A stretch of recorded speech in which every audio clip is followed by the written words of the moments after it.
প্রিয় দর্শক আসসালামু আলাইকুম। Welcome back to my channel delicious cooking by Tahira.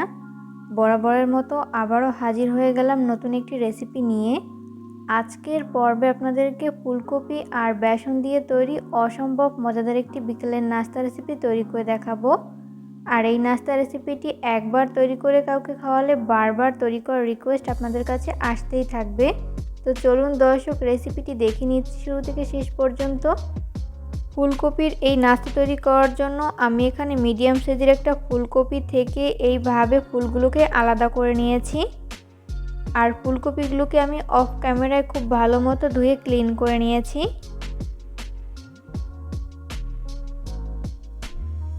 এরপর এটাকে একটা সাইডে রেখে দিব।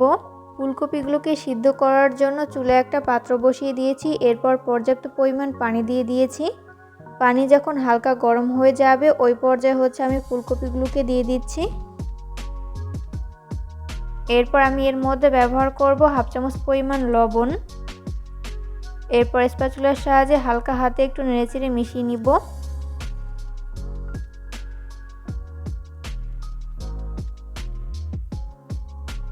তো মিশিয়ে নেওয়া হয়েছে। এরপর চুলার আঁচ মিডিয়াম ফ্লেমে রেখে অপেক্ষা করব ফুলকপিগুলোকে পুরোপুরি সিদ্ধ হয়ে আসা পর্যন্ত।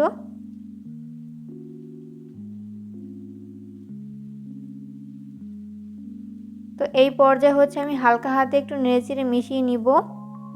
তো এই পর্যায়ে কিন্তু ফুলকপিগুলো খুব ভালো মতো সিদ্ধ হয়েছে। ফুলকপিগুলোকে সিদ্ধ করে নেওয়া হয়েছে। এরপর চুলা থেকে নামিয়ে আমি ভালো মতো পানি ঝরিয়ে নিব। এখানে আমি একটা বোল নিয়েছি। এরপর এই বোলের মধ্যে ব্যবহার করব হাফ কাপ পরিমাণ বেসন। এখানে অবশ্যই বেসন ব্যবহার করতে হবে। এরপর ব্যবহার করব 1/4 কাপ পরিমাণ চালের গুঁড়া। চালের গুঁড়া না থাকলে সেক্ষেত্রে সমপরিমাণ কর্নফ্লাওয়ার ব্যবহার করতে পারেন, তবে এই দুটো উপকরণ এখানে অবশ্যই ব্যবহার করতে হবে। ব্যবহার করছি হাফ চামচ পরিমাণ হলুদের গুঁড়া, হাফ চামচ পরিমাণ মরিচের গুঁড়া, ঝালটা স্বাদ বুঝে কমিয়ে বাড়িয়ে অ্যাড করতে পারেন। এরপর ব্যবহার করব হাফ চামচ পরিমাণ চাট মশলা। এখানে অবশ্যই চাট মশলা ব্যবহার করতে হবে।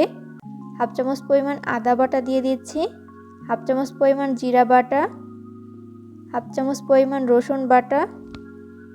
এরপর ব্যবহার করব স্বাদ মতো লবণ। এরপর আমি এর মধ্যে অল্প অল্প করে নর্মাল তাপমাত্রার পানি অ্যাড করে পারফেক্ট একটা ব্যাটার তৈরি করে নিব। এখানে পানি একবারে না দিয়ে এইভাবে অল্প অল্প করে দিব আর হ্যান্ড উইক্সের সাহায্যে খুব ভালো করে মিশিয়ে পারফেক্ট একটা ব্যাটার তৈরি করে নিব।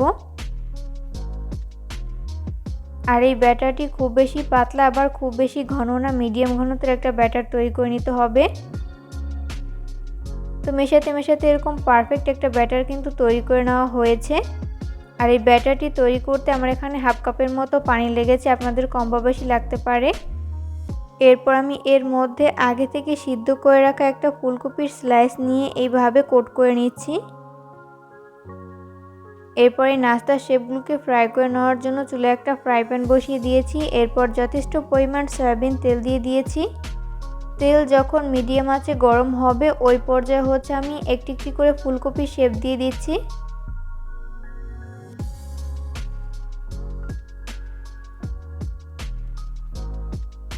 তো প্রথম ব্যাচে যতগুলো নাস্তা শেপ ধরে আমি ততগুলো দিয়ে দিয়েছি, বাকিগুলোকে পরের ব্যাচে ভেজে নিব।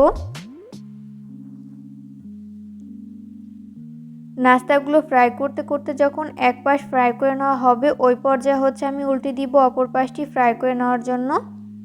আর এই পর্যায়ে অবশ্যই চুলার আঁচ মিডিয়াম ফ্লেমে রেখে নাস্তার শেপগুলোকে ফ্রাই করে নিতে হবে, এতে করে দুই পাশ ভালো মতো কুকড হতে পারবে।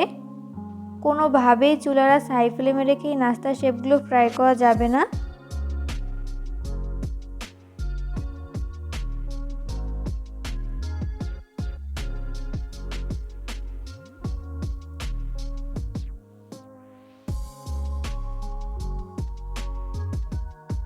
উল্টে পাল্টে নাস্তার শেপগুলো যখন দুই পাশ গোল্ডেন ব্রাউন কালার করে ভেজে নেওয়া হবে ওই পর্যায়ে আমি নাস্তার শেপগুলোকে তেল ঝরিয়ে তেল থেকে উঠিয়ে নিব। সেম ভাবে আমি বাকি নাস্তার শেপগুলোকেও ভেজে নিব।